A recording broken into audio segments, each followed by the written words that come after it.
कार्यकर्ता और डेलीगेट से साथियों का स्वागत और अभिनंदन। साथियों, देश की मौजूदा स्थिति को देखते हुए और महिला होने के नाते मैं महिलाओं के लिए हो रहे जो अत्याचार है उस पर थोड़ा प्रकाश डालना चाहूँगी। साथियों, महिलाओं पर आए दिन शोषण और बलात्कार जैसी समस्याएं हो रही है, जिसमें है दुष्कर्म, यौन शोषण, घरेलू हिंसा, मानव तस्करी, कन्या हत्या, वेश्यावृत्ति और तमाम घटनाएं जो महिलाओं पर लगातार होती आ रही है। ये आज की घटनाएं नहीं है साथियों, और आज हमें लग रहा है कि ये घटनाएं बहुत ही ज़्यादा हो रही है। साथियों, एक रिसर्च से पता चला है कि भारत में एक दिन में लगभग 90 रेप्स होते हैं। आप सोच सकते हैं, एक दिन में लगभग 90 रेप्स, यानी कि लगातार रोज 90 रेप्स होते हैं। साथियों, ये वो आंकड़े हैं जिनकी जानकारी है, जो रिपोर्ट दर्ज कराई जाती है, और उन आंकड़ों का क्या जिनका कोई रिपोर्ट दर्ज नहीं किया जाता है। साथियों, वो किसी भी वजह से हो, जैसे शर्म के कारण, पुलिस प्रशासन की लापरवाही के कारण और बदनामी के कारण, और ख़ास तौर पर नेताओं और मंत्रियों के दबाव के कारण ये रिपोर्ट्स दर्ज नहीं कराए जाते हैं। साथियों, मैं आपसे सवाल पूछती हूँ कि ऐसा आखिर कब तक होता रहेगा?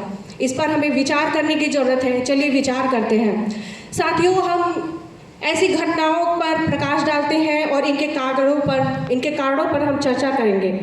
साथियों, बलात्कारी कोई माँ की गर्भ से पैदा नहीं होता है और ना ही एक दिन में बनता है। इसके लिए एक लंबी प्रक्रिया होती है साथियों। इसके पीछे होती है पुरुषात्मक सोच और उसकी मानसिकता, जो एक औरत को सिर्फ और सिर्फ एक भोग की वस्तु समझता है, इसके अलावा और कुछ भी नहीं समझता है। साथियों, ये पुरुषात्मक सोच विचार जिसके कारण उसके मन में अहंकार जैसी भावनाएं प्रवाह करती है, और जिसकी वजह से वह महिलाओं को, फिर चाहे वो उसकी खुद की बच्ची क्यों ना हो, कोई किशोरी हो या प्रौढ़ महिला हो, हमेशा उसको गंदी ही नज़र से देखता है। साथियों, ये पुरुषात्मक सोच, ये पुरुष प्रधान प्रथा, ये आखिर आती कहाँ से है? ऐसी सोच, ऐसी मानसिकता आखिर उसके दिमाग में जन्म कैसे लेती है?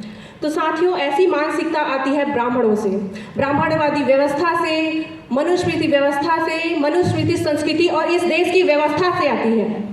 तो साथियों, आपको मैं बता दूं कि मनुस्मृति के अध्याय 9 के 2 और 3 श्लोक में आप उसको पढ़ सकते हैं। औरतों को गुलाम बनाए रखने के लिए उसमें बहुत सारे घृणित कार्य लिखे गए हैं। वो उनके आदेश हैं जो संविधान से पहले मनुस्मृति यहाँ चलती थी भारत देश में, मैं उसकी बात कर रही हूँ। साथियों, औरतों को इस तरह से गुलाम बनाए रखने के उसमें नियम हैं कि वो उनको अंधकार में और पाखंड में किस तरह से फंसा कर रखा जाए, इसके पूरे षड्यंत्र मनुस्मृति में लिखे गए हैं, जिसके कारण बाबा साहब अम्बेडकर जी ने मनुस्मृति का दहन किया था 25 दिसंबर सन 1927 को।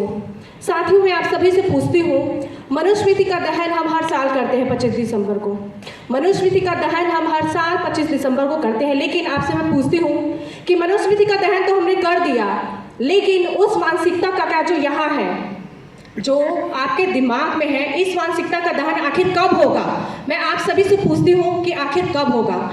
चलिए उसके बारे में भी हम चर्चा करते हैं।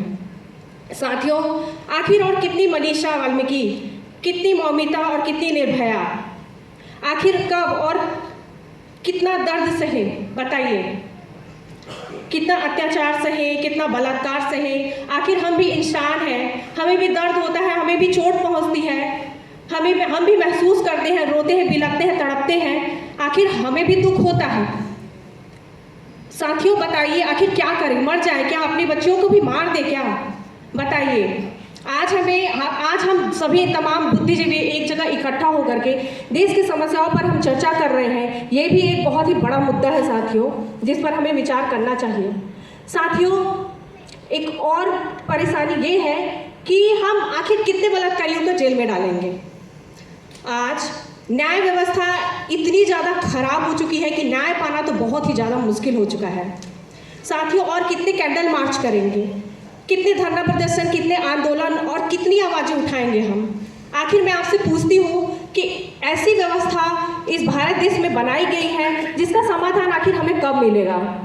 साथियों, बलात्कारियों को जो नेताओं द्वारा संरक्षण दिया जाता है, जब खुद नेताएं ही उनके संरक्षण के लिए कार्य करते हैं, तो उनको सजा आखिर कब मिलेगी और कैसे मिलेगी? न्याय पाने के लिए हमें आखिर कितना दर दर भटकना पड़ेगा साथियों? जब न्याय देने वाला बलात्कारी नेताओं के संरक्षण में बैठा हुआ है, तो आखिर वो हमको न्याय देगा कब? वो बिल्कुल भी हमें न्याय नहीं देगा। साथियों, न्याय पाने के लिए हम